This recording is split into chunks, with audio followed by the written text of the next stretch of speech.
Wow, very bright lights. OK, thank you. Thank you for having me.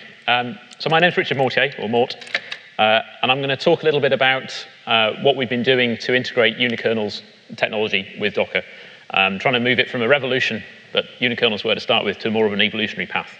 I work both with the University of Cambridge and also part-time with Docker. So I'll start by talking a little bit about things you already know, just to get my voice warmed up. So software today, we tend to build this locally, right? We develop, build, test on some kind of local development environment. Whoa. And we drop the laptop. But we deploy that remotely. So we tend to push, a lot of the time, we're taking this code that we've developed and we're pushing it to some kind of cloud environment to actually get it deployed, particularly when deploying at scale. And increasingly, this can be really very remotely, or possibly very, very locally. So some of these devices here, these are Internet of Things devices. We've got Wi-Fi connected scales. We've got your Nest smart thermostat. But we've also got Internet connected insulin pump and pacemaker. So these are things that you might want to think about whether you put those on the internet, but apparently some people are trying to. And there are other, in some sense, more intimate devices that people are putting on the internet nowadays as well. Some recent press stories about that. So these are sort of envisaged as being the next trillion CPUs that will be deployed. Right? This is where real scale is going to take place. And I think there's a problem with that. These deployments are going to inherit a lot of existing systems issues. So if we're putting these things, making these things network connected, and we're using the standard techniques and tools that we use to deploy network software, we're going to have problems. We're going to have problems with security. We're going to have problems potentially with speed, with resource footprint of some of these software artifacts that are going to be put on these relatively low-power CPUs. These things are going to be connected to the network, but perhaps they're not going to interoperate too much together. They'll have to go out to the internet in order to talk to other things.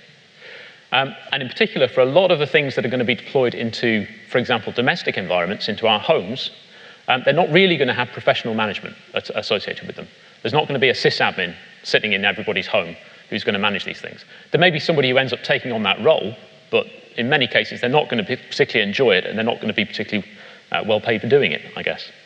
So who's going to deal with things like security updates, firmware patches, and all the other things associated with embedded software? And I think this really is going to be a problem. So we've seen this. We've seen, for example, bugs like Heartbleed and shell shock. So these were pretty catastrophic, right? These were serious problems, serious bugs that were discovered after several years, and they caused a significant amount of damage, and a significant amount of cost had to be expended patching and dealing with these problems.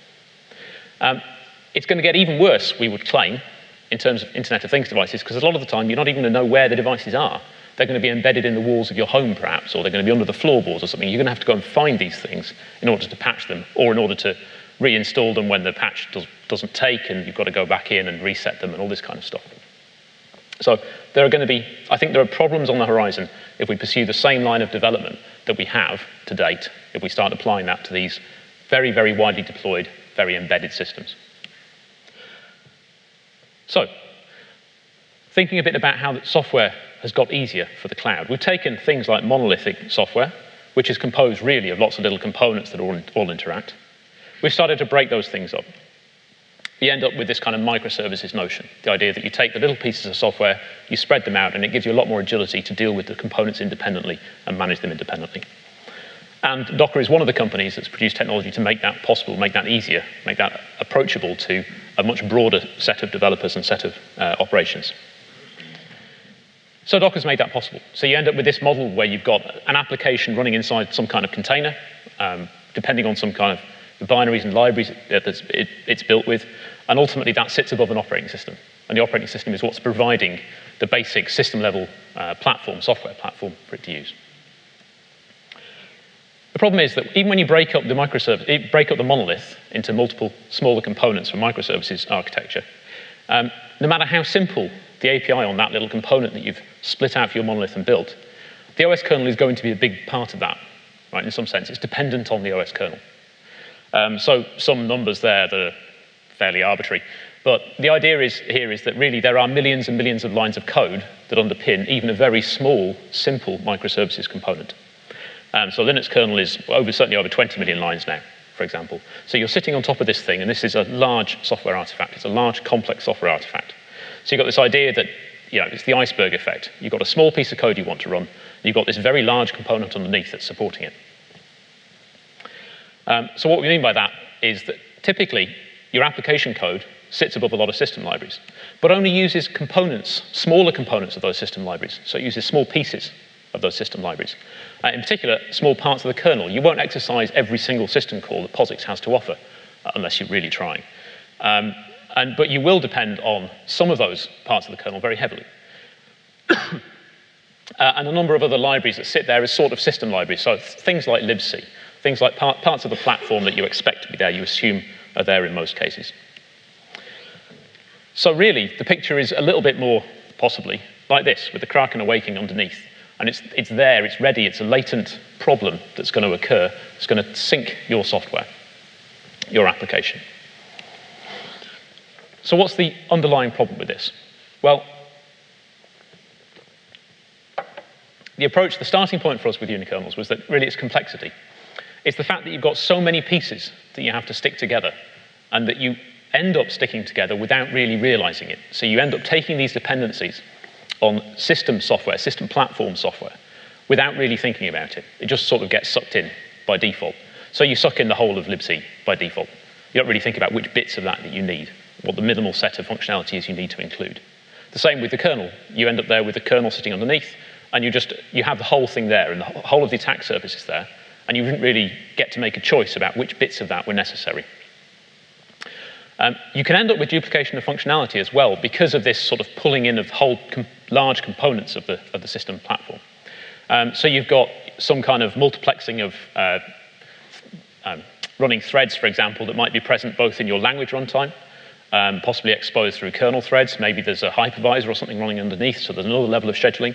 So you can easily end up with 2, 3, 4 layers of scheduling in a system like this, which gives you progressively less control at the level that you're actually programming over what's actually going to happen when your program runs, because you've got all these other things that are going to interpose on you and do things to the way your code is running.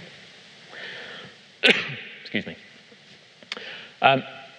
As a result of pulling in all these large system components without really having much control over that, you can end up with very large image sizes. So you end up with, comparatively speaking, long boot times. If you want to be able to run a piece of software in a sort of Lambda-style environment that really is only going to run for seconds or even milliseconds, it's pretty irritating if the thing is going to take a minute to boot or 10 seconds to boot or something. It's the scaling, if you like, of the software components and processes we use doesn't fit so well to that sort of environment. And finally, of course, there's the obvious argument that there's a lot of lines of code there, many of which you didn't write and you don't necessarily understand or want to understand.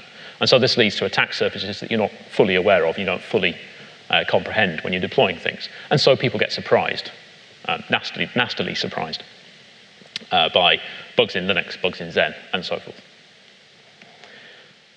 So the unikernels approach was to say, okay, let's go back to the 1990s, because, that's more modern than most of the software we build, which is based on 1960s technology.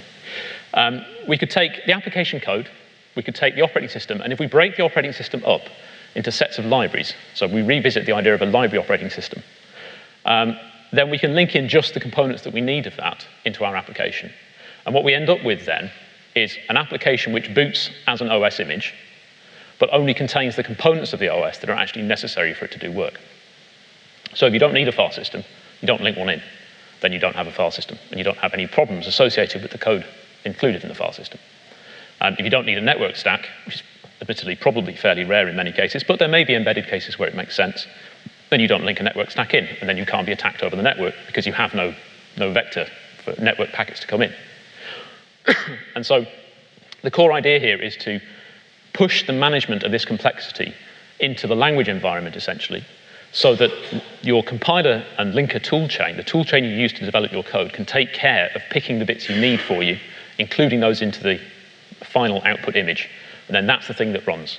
And so you try and minimize dependencies on the platform. In particular, you minimize unconsidered dependencies on the platform your code is going to run on. And we call this a unikernel. It's important for me to be very clear about this because several people have talked to us about this, and we clearly weren't making the point carefully enough. We're not trying to reinvent a general purpose OS here. So I don't really think there are some people who are trying to run unikernels on the desktop. If you look at Cube's OS, some of the components in there are explorations going on about replacing those with unikernels. But in general, that's not really the sort of core target domain of this. We're not trying to replace Windows or Linux. Right? The aim is not to provide a general purpose operating system which will just host standard processes. The model is that you get just enough system software to run the application code.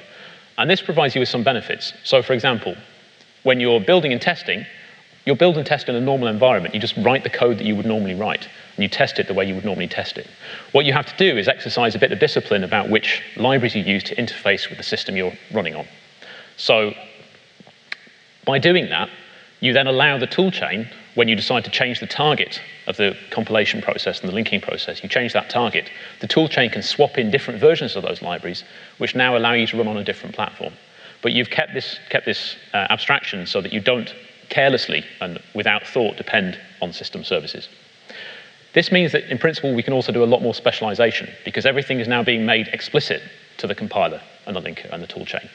So you can look at the entire output binary, and it's not just going to be able to specialize your application code. It's not just going to be able to optimize on your application binary. It's optimizing essentially across your application binary and operating system all together. So there's a lot more scope for applying modern and upcoming techniques about how you can do that sort of whole program optimization across the entire system image. It means the application developer is a lot more in control of what's in and what's out. So hopefully, you don't end up in a situation where you've, by mistake, included in your image bash. And you've made that part of the running software footprint that you've got, which can then be attacked.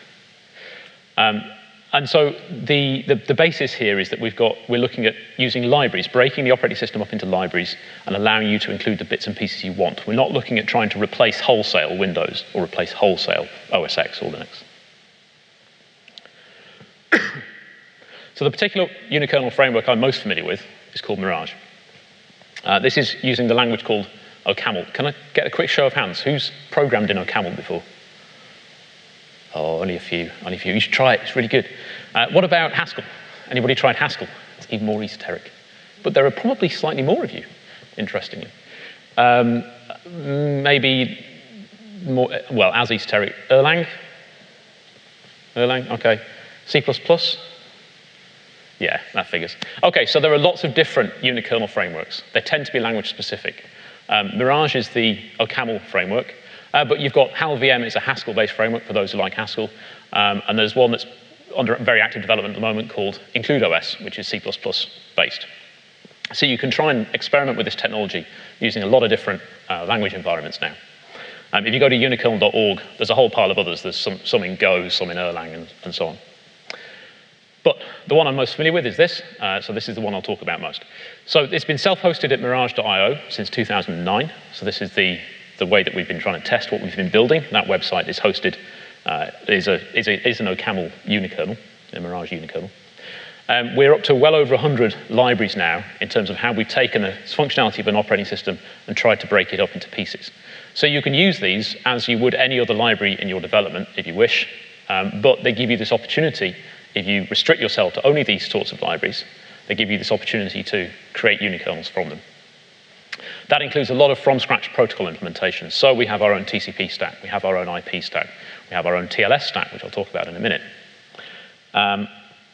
Among some of the benefits of these are things like reduced attack surface and resource use. As I said, if your unikernel doesn't need a file system, it doesn't have a file system. And so that's not a way that you can attack it.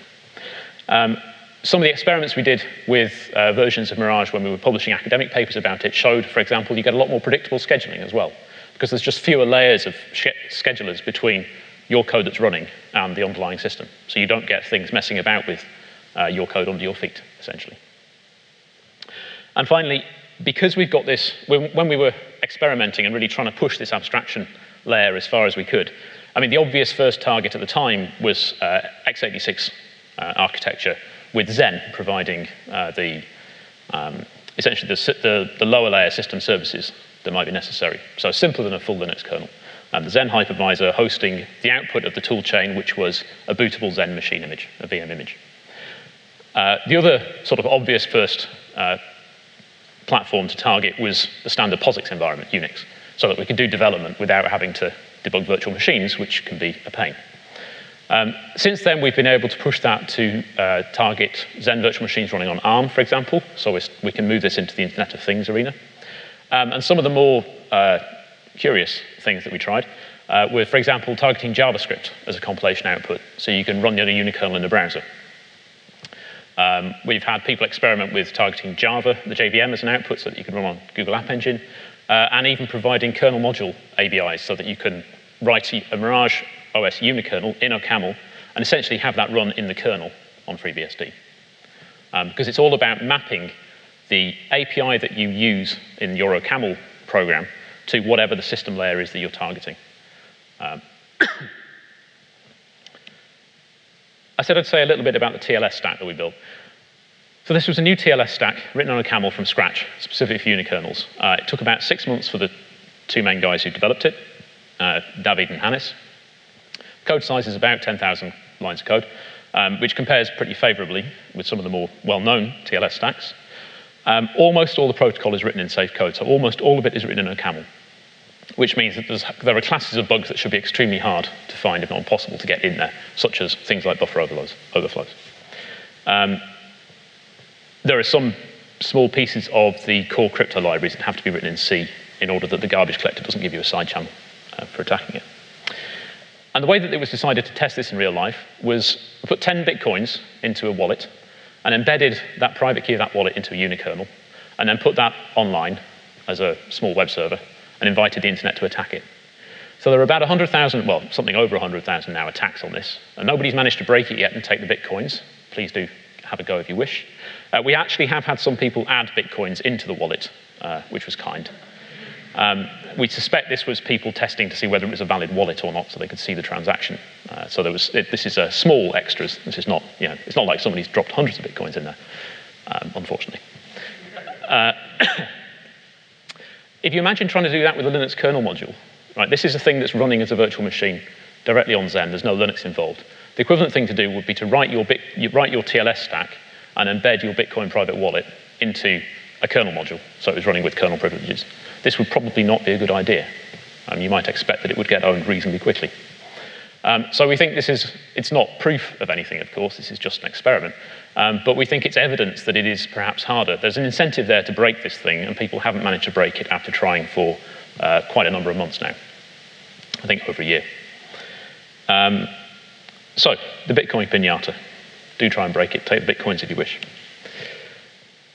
And so we're starting to see with this increasing uses of unikernels. So it's not just Mirage that people are using. So we've had Ericsson have been doing some work using Mirage to provide network function virtualization on some of their devices, because you can start these unikernels very quickly. They're very small resource footprints, so you can start them up in milliseconds.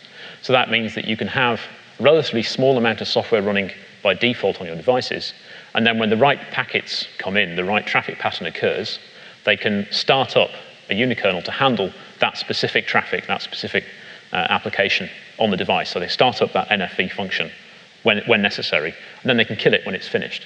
So it's about reducing the amount of code that's running all the time, reducing the ways that these things can be attacked.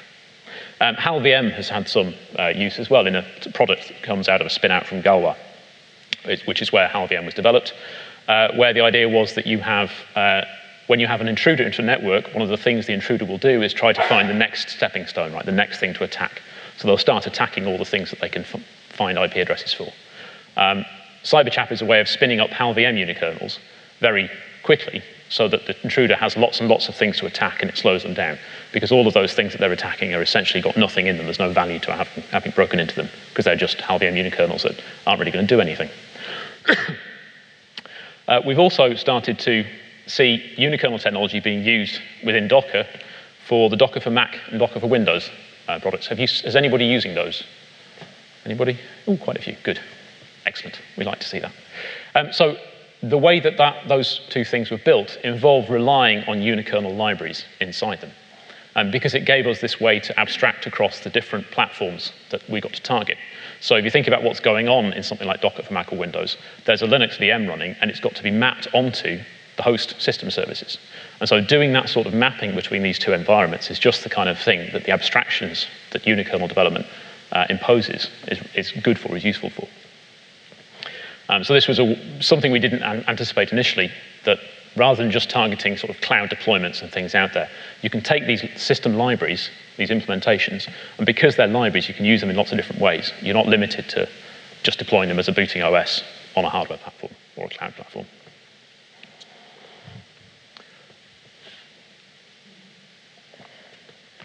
So the current prototype that I've been spending some time working on, which is still work in progress very much, but is how we can essentially make it even easier to deploy unikernels to cloud environments.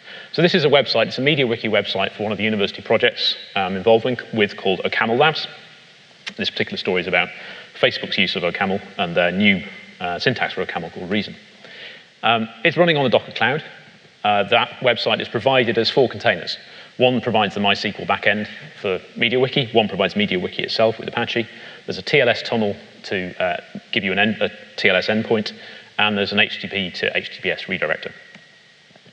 And so what's going on there is that using this kind of work in progress, we can take 2 components of that, the redirector and the TLS tunnel, and we can build those as unikernel containers. Right now, to be perfectly honest, it's just the redirector, the TLS tunnel I'm still working on. But it's a proof of concept, and it's clear that it's going to work. I just need to find more time to write the code. So those 2 things can run as unikernel containers. What that means is the 2 external-facing parts of this deployment are now unikernels. So if somebody wants to attack, for example, that endpoint from out there on the internet, they're going to have to break, for example, the OCaml TLS stack. Or they're going to have to break the OCaml web stack that does the redirect. Okay, it's not going to be a case that they've got to get into OpenSSL or one of these much larger, more complex, potentially more vulnerable components in the system. So we can do these kind of hybrid deployments. We're moving towards these hybrid deployments where we'll use unikernels where it makes sense to use unikernels, but there will be some cases where re-implementing the entirety of MediaWiki is not something I want to sit down and do. Again, if anybody in the community wishes to, that would be great. But it seems like time might be better spent. So being able to protect existing deployments by putting them behind these smaller, more efficient, we believe, more secure components seems like a useful way to move forward with unikernel technology. And this is something that Docker's into at the moment, is moving out from just Linux containers to try and cover more platforms, more environments. So this is where we're getting to. The idea of we're not just going to be managing Linux containers anymore, we're not even just Linux and Windows containers anymore, but eventually we'll be looking to manage unikernels as well as other sorts of sort of software blobs that you can deploy and stick out there. And really the particular flavor of that blob is not so relevant. It shouldn't be something you're particularly concerned with. Just pick the most appropriate thing for the task that you've got to carry out. So eventually we get to this containers as a service idea. Quick plug, 3 of the components that were used in the Docker for Mac, Docker Windows products, HyperKit, VPN Kit, and DataKit were released at OSCon. So they're now open source. So if people want to start playing around with this stuff and contributing to it, that would be great. And with that, I'll finish. There's time for a few questions, I hope. Thank you.